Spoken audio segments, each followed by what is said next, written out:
Good morning, all. My name is Haley Comet, and welcome to Just in the Magic Monday.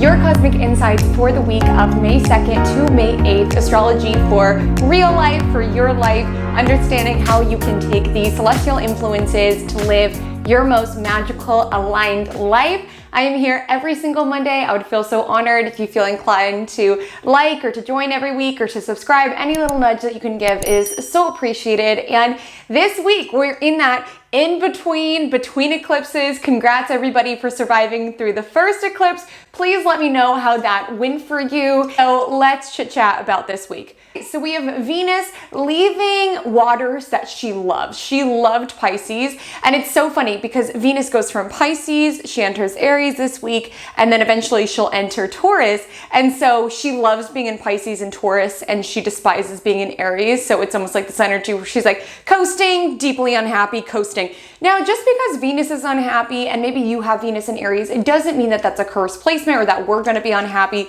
It just means that the planet of love, beauty, and pleasure is sort of in a place that she's like, ooh, I don't know about it. And sometimes we have to go to places like that. Like me personally, I don't enjoy going to AutoZone. I don't enjoy going to the DMV. I can tell you all day long about any astrological concept, but the second you're telling me that my radiator is broken or that I need a new AC fluid, my mind literally goes blank. I retain nothing. But sometimes I have to go fix my car. I have to go to AutoZone. I have to go to the DMV and get my license fixed, whatever the heck. I'm telling you, whenever it comes to car stuff, my mind is just like, what? So in life, we have to go to places we don't enjoy, right? And planets are kind of the same. Venus doesn't love being in Aries, but she has an important role to be played there. Like, we need a balance within the cosmos, and there are certain ways to lean into this influence to make it work for you. We also have another hallmark transit, although sextiles are a little bit softer influence, of Jupiter in Pisces sextile Pluto in Capricorn. Now, Jupiter is in its final little dance through Pisces. It will eventually traverse back into it come fall time. And I do have a video all about that influence if you want to check it out. Jupiter in Aries 2022. It will continue through 2023 after a brief rewind back into Pisces. Then it's all systems go into Aries. But check out the new sector of your chart that's being lit up, the new area of luck. So Jupiter sextiles Pluto, which is giving this burst of power, transformational energy. We have the sun meeting up with Uranus for a Uranus Cazimi, which is really this lightning bolt of originality. Within this week, we're breaking it down. Things are still intense because of eclipse season. Love, I have 2 yoga flows for you to mitigate any potential downsides that could have arose this eclipse season. So I have one that's already live on the Self-Care Astrology YouTube channel that's grounding postures for the eclipse season. And then I'm posting one a little bit later this week that's really restorative. So if you have been having a lot of changes come up within your life and just really need to integrate those shifts, it's really restorative, perfect right before bedtime. Subscribe to the Self-Care Astrology YouTube channel to check those out. And without further ado, let's take it to the vibe check of the week. Okay, so what do the cosmos feel like? And P.S. I have an Americano today. Let me know what you're drinking. Cheers. Happy Monday. Editing me here. I just wanted to point out that yes, I am drinking my coffee out of a wine glass. I didn't realize that it was a wine glass until my boyfriend came over right after I finished filming, and he was like, "Did you drink your coffee out of a wine glass?" And then I literally looked at the cup and I was like, I didn't even realize it was a wine glass. And editing this, it's just so clear that that was a wine glass. But my Taurus rising bestie moved, which a lot of people are doing right now because it is eclipse season, and where she's going, she doesn't have that much space. So she just gave me all of this stuff. So I'm still trying to like integrate these belongings into my world. And I just didn't really know this cup to that level yet. We were just trying to figure her out. Turns out not a coffee cup at all. So I just want to highlight that. I've already been called out. I've learned I shan't make that mistake again. So this week feels like not taking advice. The theme of this week, if you just boil down all these astrological influences, is sort of this energy around not taking advice. Like sometimes people, so let me just have a scenario so I can sort of lay out what this energy feel like. This energy feels like you're about to go to prom or a dance or some sort of party with a friend, and your friend is like, oh, you're wearing that? And you're like, yeah. And they're like, I wouldn't wear that. And it's like, oh, okay, you wouldn't. Good thing you're not me. Like, they probably have your best interests at heart. It's not like a week that's really has like a lot of hater energy or hating on you for no reason, but it's sort of the energy where it's like, they're gonna wear what they're gonna wear and you're gonna wear what you're gonna wear, and you don't have to live your life for other people. Just because your friend wouldn't wear the outfit that you want to wear to the party doesn't make it a bad outfit. So long as you feel good about it, that's what matters. With Sun's conjunct Uranus, it's really this beacon within the cosmos around honoring the march of our own drum, honoring being our own person, even if it's unconventional, even if it's unpopular. And again, it's not outright a hater vibe, but it's like, oh, I wouldn't wear that. And it's like, okay, you wouldn't, and you're not me. And this is what I want to wear. Because sometimes you're just like in that mood. Okay, and like I said, the planet of beauty is entering her detriment of Aries. So again, we might just not be in the mood to wear what everyone else is wearing. It's like, okay, yeah, I know that this party is supposed to be really casual, but for some reason, I'm just in the mood to be wearing a tutu, and you guys are just gonna have to deal with it. Like sometimes, that's what's great about fashion and style, is that you can have it reflect how it is that you feel. And people might be like, ooh, I want to wear that. I want to do that. And it's like, well, I just don't care as much as you do. Like that's the great thing about Venus and Aries season, is that it's very much DGAF season. It's very much, that's great. If you wouldn't wear it, you're not wearing it. You're wearing your white t-shirt and jeans. I'm wearing my rainbow tutu.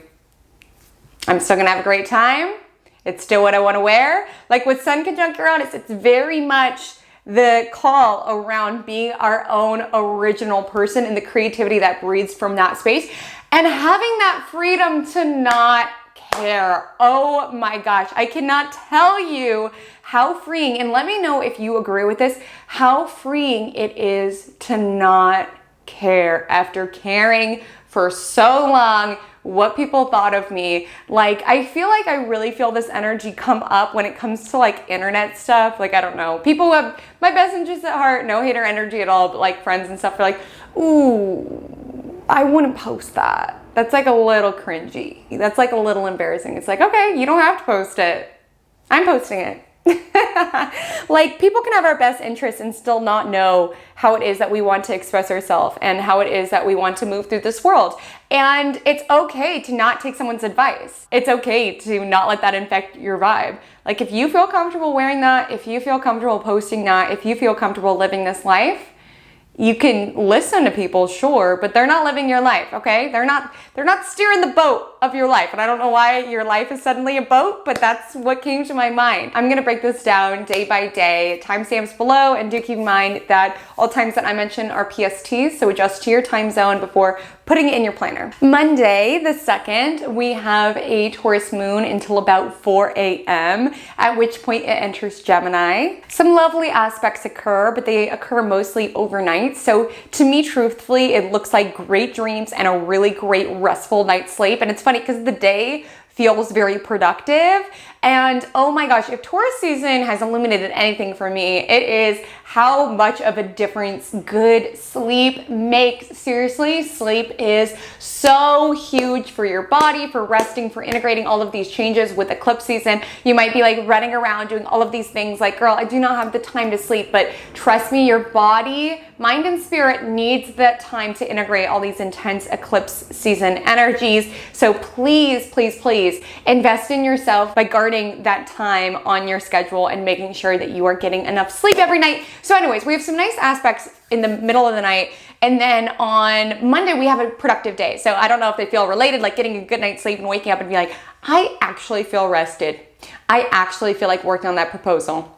I actually feel like dealing with the person that I'm an assistant to stuff. I actually feel like presenting at this meeting. It's like, well, what a sensation. Could this be related to me getting enough sleep? Who knows? And the Gemini moon does conjoin Mercury in Gemini, which is why I was saying it is a very productive day around handling matters that have already been initiated. Do keep in mind, I went into more depth on these in the last Magic Monday, but we are in the shadow because Mercury enters its retrograde next week. Okay, so things are slowing down. There could be some technological difficulties, but again, we're in a really mental space where we're able to take on the matters that we want to give energy to, have the conversations that we want to give energy to, present what we want to give energy to. Expect a very mentally agile and in tune day to handle matters that you want to give energy to. And then that morning, Venus enters Aries. And like I said, you know, Venus doesn't enjoy being in Aries because Venus is all about what it is that we attract to us, right? Through beauty and harmony and femininity and loveliness and love and pleasure. It's basically like going with the flow of life and the flow of pleasure. Aries is not about going with the flow. Aries is a very proactive, assertive, I'm going to get what I want, I'm going to go after what I want. This is why you'll find Venus and Aries natives, they typically love having a chase or like having someone who's not totally into them because they like that experience of sort of having an element of challenge, Aries, when it comes to their love. So you could feel that energy ramp up within your life around feeling more inclined to go after what you want romantically as well as financially, as Venus is also finances, as well as beauty. And keep in mind, Aries is the first sign of the zodiac, sign of self, DGAP sign, right? With Venus and Aries, you might be in the mood to be like, I really don't care if the office will look at me weird if I am wearing my planet earrings. It's appropriate for the workplace and it makes me feel more true to myself. So I'm gonna do it. I'm gonna wear red lipstick. Whatever it is, where it's like, maybe they wanna do it, but they're not you, okay? So Tuesday and Wednesday can be very productive days, okay? But you really need to guard against distraction. Here's the downside with Gemini moon, is Gemini moon is very mentally activated. It is very communication oriented. And sometimes, especially with Mercury in Gemini, Venus in Aries, it can kind of be shiny object syndrome a little bit. No shade to those who have those placements, but it's sort of like squirrel or like, I'm working on this proposal, but Linda got a new haircut and I want to tell her that I like it, or whatever else could come up around getting distracted from the object at hand, like writing this article and then you have to research one thing and then now you're digging deep somehow into T-Pain's new candle line. And you're like, how did I get here? I was writing an article on fashion. Why am I reading about T-Pain's candle line? I don't know if T-Pain has a candle line. I doubt it. But just an example of how we can get distracted during this influence. And particularly on Tuesday with the square to Mars in Pisces, we could be having a hard time staying on track, have a hard time staying on task. We also have, though, Jupiter sextile Pluto, which is this really, you can do it energy that's kind of being whispered to us in the cosmos, because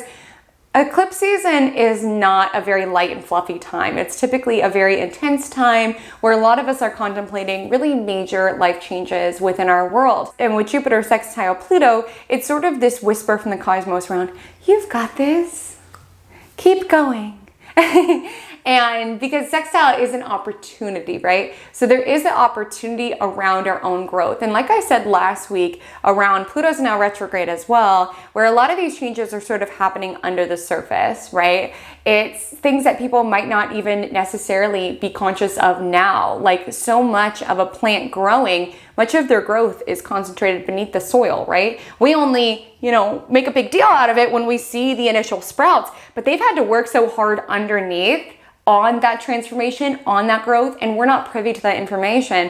So oftentimes when it comes to people's success or people's growth, we only cheerlead them when there's a plant showing, when there's finally flowers blooming or fruit, growing. And so much of that work happened underneath. And the reason I'm spotlighting this now is because with Jupiter direct about to enter Aries and Pluto retrograde, the sextile meeting state, which P.S. This is going to sort of paint a tone over the entire week. These are two really slow planets, so it's not just like on Tuesday you're like, I've got to grow and transform. Like, no, we're going to feel this sort of all week. And it's very sort of like under the surface, right? Because with this, it's sort of the energy where our growth is taking place and people might not realize the amount of work that we're doing on ourselves, and they might not cheerlead your success until much after. Like, they might not realize how deep you are working on your mindset, or how deep you're working on your sobriety, or how deep you are working on your business, and they don't need to applaud just yet, you know? And I don't want you to give up on that growth because you feel like other people aren't validating it or spotlighting it. Again, this is sort of a week around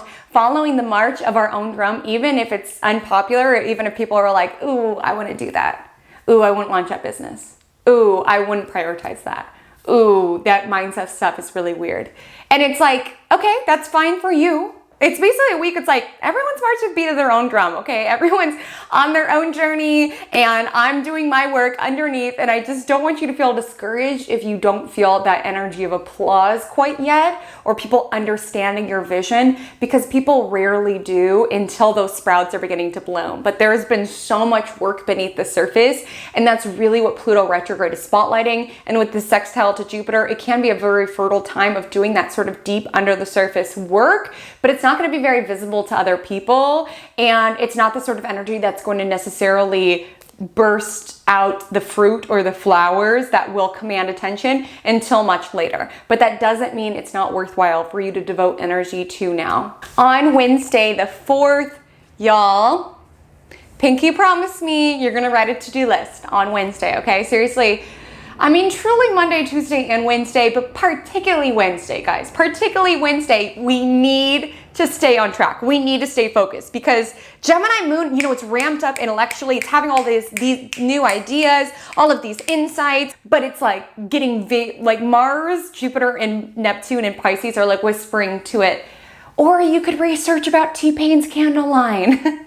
Or you could go look at this squirrel. Then you're getting distracted from your novel. You're getting distracted from your article. You're getting distracted from your presentation. So just staying on track, and like just gently, like if you're noticing your mind, just gently sort of like going off into the distance, just gently lassoing it back. Like, okay, we don't need to research about that any longer. Let's stay on track. Let's stay focused. Let's direct this energy. So all of these placements are mutable, which is the energy around going with the flow, adaptability, which is great. But sometimes there can be too much go with the flow energy, especially with Mercury traversing through degrees. It'll eventually tread backwards too. We could miss something. You know, we could be so distracted by researching the candle company that we miss fact checking something really important on our article. And that comes up during Mercury retrograde. So just gently reminding yourself to double check, to stay on track, to be conscientious, even if Mars, Neptune, and Jupiter are keeping your mind somewhat in la la land. Wow, I love it. I was talking about not getting distracted on Wednesday, and then I got distracted while recording that I didn't even touch on all of the aspects on Wednesdays. So learn from my mistake. Don't get distracted. Stay on track. So on Wednesday, we also have Mars sextile Uranus, which again, sextiles aren't the most intense influence. It's an opportunity. With it freeing Mars, because that's what Uranus does, it frees us to be our own authentic person. With it freeing Mars, it's freeing our actions to move in a way that feels aligned, that feels authentic to ourselves, that might be perceived as other people as weird. It tends to be a very creative influence, as well as sort of random spurts of energy. Remember, with Mars and Pisces, we are moving on divine time, because with Mars and Pisces, we can find when we want energy to come through, like, come on, work on this presentation. It just doesn't come through, but then we're randomly inspired to go paint our office one day. So again, with Mars and Pisces, following your energy with the sextile to Uranus and Taurus, just expect on Wednesday it could kind of be invigorated in a new direction. I do want to mention that the moon is void at 137. Closing aspect is a square to Jupiter, so you could be a little over-optimistic with your planning, like getting super excited to paint your office and then start painting it forest green, and then a couple of strokes in, you're like kind of bored and you're over it and you're like, this was actually a bigger undertaking than I originally imagined. Just be mindful not to plan too much important activities between 1:37 p.m. to 4:05 p.m. on Wednesday, as the moon will be void. And when the moon's in void, say it with me, Important tasks we must avoid. Now back to our regularly scheduled programming. The moon enters Cancer at 4:05 p.m. and really with the moon in its domicile, it really heightens our emotions, our sense of nostalgia, maybe daydreaming about the past. And the moon in Cancer does square Venus in Aries that evening. The moon is sort of winning this fight because the moon's stronger in Cancer than Venus is in Aries. So with moon square Venus, there can be a tendency to go overboard when it comes to pleasure or like too much of a good thing, really in the search for nurturing. So just be mindful of that. You know, just having like limits so you don't feel sick if you ate too many cookies, or you don't feel unwell if you stayed up too late texting your new crush or something like that. It's like the energy around too much of a good thing can be a bad thing. So just know your limits, say goodnight, 2 cookies is good, go to sleep. Thursday is when Sun conjoins Uranus. And with Uranus energy, it is do your own thing energy, because doing your own thing is where originality and inventiveness is bred. You know, you could wear that rainbow tutu to the party, and then the next time you guys have the party, everyone's wearing rainbow tutus. Like, that's how trendsetters are created, if someone dares to be different. And if you listen to every single friend who's like, I want to wear that, I want to post that, and then it's like you're just going to be a carbon copy of what it is that they would do. And there's already one of them. You're not saying they need to wear a rainbow tutu, and you're doing yourself a disservice, and you're out of integrity with yourself by not following what it is that you want to do. And of course, this is like a really micro example. You know, it's not the most earth-shattering thing if you choose to wear a tutu to a party, but it's really the spirit around realizing your own agency and realizing your own magic that comes from yourself, and really just being conscious around shedding this energy around what are people gonna think? What are people gonna think? It's like, who really cares? And honestly, I know this is so cliche, but people are just thinking about themselves and their own lives. They are not thinking about you. And a lot of times people come to you and they're like, honey, like, I wouldn't wear that. Like, couldn't be me wearing that. Like, a lot of times they have some fears around what other people are going to think of them. They're projecting that onto you. And a lot of times people can perceive you being happy and confident with yourself as a threat in some way. So many industries make money off of us being self-conscious and wanting to fit in and keep up with the trends and things like that, that there really is something freeing and beautiful about choosing to move in your own authentic direction. And it's magnetic because it reminds other people that they can march to the beat of their own drum, that they can fully embody themselves without being concerned about what other people are gonna say. What are they gonna say? What are they gonna think? Who cares? Who cares? Let it go. Venus is in Aries. We have this Uranus energy. It's eclipse season anyway, so things are really intense. Maybe for some of you, those who are having an intense eclipse story, and again, you can check out my eclipse video to learn more about that. Maybe there's so much going on in your life. You're like going through a breakup, you're going through a move, like this major life stuff is coming up. You're like, I don't have energy to listen to what you think I should wear or how you think I should live. It is just simply not your life. Not your life, not your body, not your tutu. So with Sun conjoining Uranus, you embracing your weird can be a beacon of light and of hope for other people, okay? It can be a lighthouse because authenticity is magnetic. No one wants a carbon copy of what everyone else is trying to be. And when you're around someone who is unapologetically themselves, you just feel so much more free to be yourself, honestly. It's like, with Venus and Aries, this is what I love about Aries placements and why I have so many Aries best friends, is because they just don't care. It's the first sign of the zodiac, so it's basically the archetype of the child. I'm not saying Aries are childlike, but if you were to liken the zodiac wheel to a life cycle, Aries being the first is sort of that honesty, that raw vitality that comes from children. And children don't really care what you think of them. They want to wear the rainbow tutu. They want to do what they want to do. And oftentimes we lose touch with that side of ourselves in the rush of trying to keep up with everyone else or be seen as something by everyone else. And so often we lose sight of that aspect of ourselves, that it's just very raw and unapologetic and just is who we are without considering how other people will perceive it. And with Venus and Aries, as well as the Sun conjunct Uranus, it's almost this energy around just being, I don't care. It's eclipse season. I don't have the energy to give to what you would wear, what you think of my content, what you think of my life and my decisions. I don't care. And I'm not saying be disrespectful to people if they do give you advice. Like I said, a lot of times it can be from a genuine place. Like they personally wouldn't feel comfortable wearing that rainbow tutu, but sometimes it could just say more about where they are at than you are at. And they can perceive, or they can think that because they would feel insecure wearing that outfit there and thinking what other people would think, that you would feel that too. And you might just be in a different place in life. So again, you don't have to come after that person. You don't have to call them a hater or be disrespectful. You could just be like, oh, okay, thank you for your insights, but I don't know, I just feel like wearing it, so I'm just gonna do it, you know? So with Sun Uranus, honor your originality, honor your genius, honor your weird. It can be a beacon for other people. Someone could see you wearing your rainbow tutu at the party and be like, oh my gosh, who is that person? I want to talk to that person.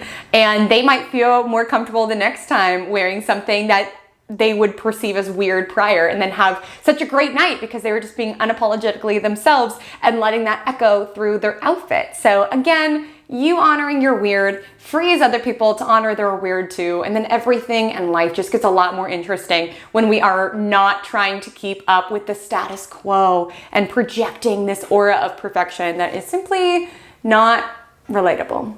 Then Thursday the 5th, that evening is when Mercury in Gemini sextiles Venus in Aries, and Mercury's words, Venus is love. So this is my pick for date night. Again, it's eclipse season, so don't feel pressured to be going on a ton of dates, especially if you're having an intense eclipse story. But if you wanted one that's just sort of like this screams banter to me. This screams witty banter, playfully teasing one another. So whether that's you going out with, some girlfriends, or you going out with someone that you're interested in, this is sort of energy where it's just teasing, it's light. It would be great for like a double date or going to a comedy show or something that's just like a little bit light and fun. And the moon is in Cancer, so again, it's typically homebody energy, but luckily it is receiving a sextile from Uranus, which is coupled up with the sun. So you might have this burst of energy around being okay with trying something new, inviting in some novelty and some fun into your life. That's what the cosmos want for you on Thursday. And I do want to highlight, though, while there's all this energy around novelty and fun,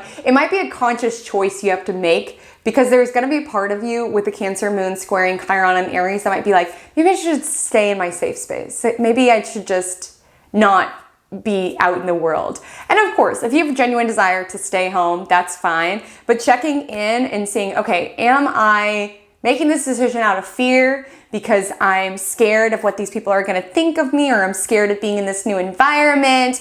Or am I making this decision out of genuinely needing a moment amidst eclipse season to nurture myself? Like if you need a moment to nurture yourself with the Cancer moon squaring Chiron and Aries on Thursday, honor that. But if it's coming out of fear, what are they going to think, or what's going to be like, or whatever else, like follow the side of you that is sort of like excited rather than the side of you that is fearful, because Cancer moon can sometimes stick to what is known, territory that's known, but that's not where the fun always is. So check with your desires on Thursday. There could be a pang of sadness or of missing the past with the Cancer moon squaring Chiron in Aries, and all of this in Pisces is being very nostalgic, but check in with yourself and tune to the side of yourself that is excited for what comes next, new experiences, fun, lightness, because there can be plenty of that to be found on Thursday. Friday the 6th is really dreamy, honestly. The Cancer sun sextiles the Taurus sun. Again, we have this waxing moon week, which waxing moons are typically really good for taking actions, initiating. I wouldn't initiate anything quite yet. We're in between eclipse season. In traditional astrology, eclipses were malefic energies, so not necessarily the election that I would give to birthing a new project out into the world. And Mercury's about to go retrograde. So it's not really a great time for initiating newness, but it can be a great time around reviewing past projects and dialing in and adjusting and putting out to the world if it's something that's already been out, if that makes sense. So I wouldn't initiate brand new things, but you're totally fine in reviewing, rereading, redoing existing matters. And follow your energy on May 6th. I know y'all are sick of me saying this, but with Mars and Pisces, it's really the cosmic call truly, is to follow our energies, follow what it is that we feel like doing. With the Cancer moon trining Mars and trining Neptune, we can really find that, because Cancer moon, we sleep on this, but Cancer moon is very gifted when it comes to timing. The moon in astrology governs the general public and our instinctive emotional responses to things.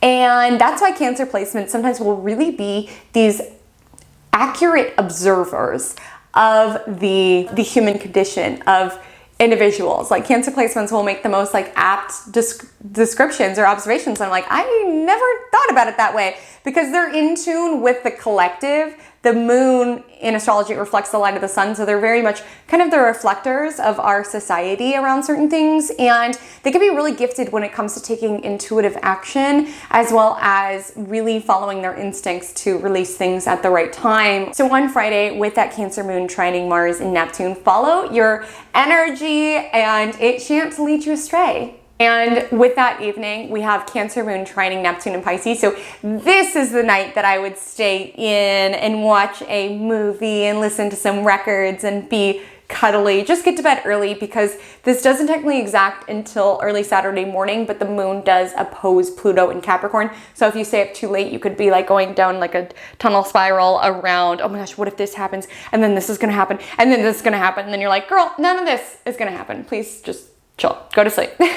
Someone in the elevator the other day said, worrying is like putting a down payment on your fears. And it was like, oh, that's pretty apt. So just something to keep in mind with that Cancer moon opposing Pluto in Capricorn. It builds Friday night, but it technically exacts Saturday morning. Saturday the 7th, I want you to look at the day and think of it as an adventure. Seriously, do something to disrupt the status quo of your life, or to just do something fun.